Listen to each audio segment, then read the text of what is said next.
As of a couple days ago, which I believe it was yesterday or 2 days ago, depending on when this video gets out, college football finally agreed on the 5+7 format for the upcoming playoff season.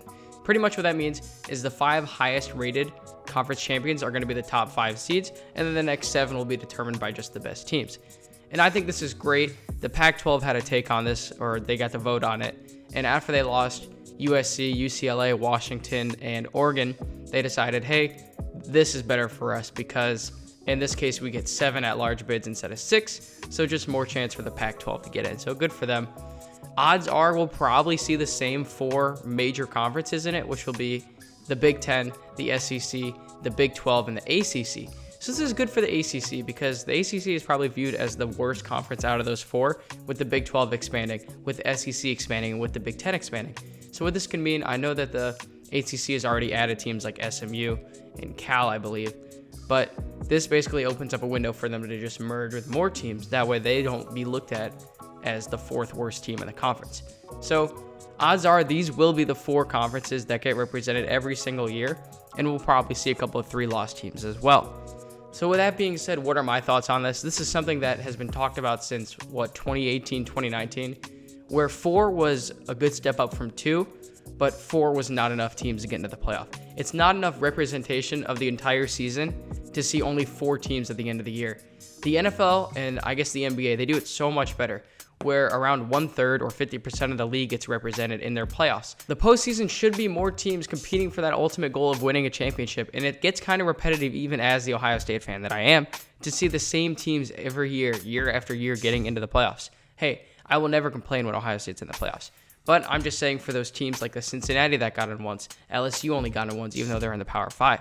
Just teams like that gives them a little more hope to be represented in the playoffs. So what should be expected from this, especially with the transfer portal and NIL, is more parity and just more recruits spread throughout the world of college football. So instead of just the top 3 dogs dominating, which they still might, right? Like Alabama, even with Kalen DeBoer, Ohio State, and Georgia have been top 3, top 5 recruiting for the last couple years, and odds are that's going to stay the same.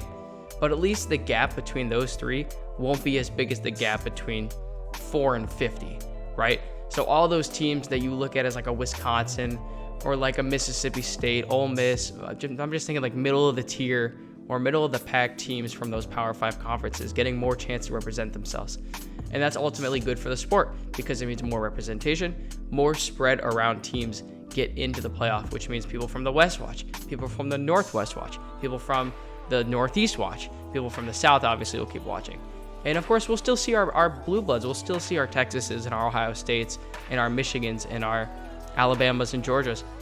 But especially with the 5th Power 5 team, or not Power 5, but the 5th highest ranked conference champion, that could come from Mountain West, that can come from the AAC, so we can see an FAU get in there.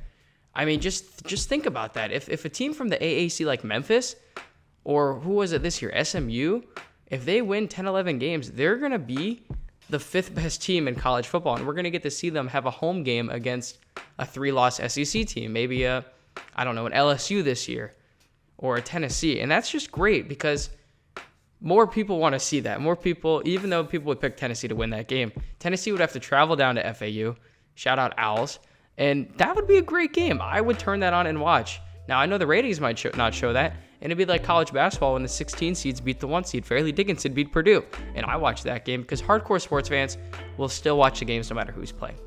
So all in all, the 12-team playoff, great for the sport. Can't wait to see how they introduce this into NCAA 25, and that's a whole story of its own, but that's exciting.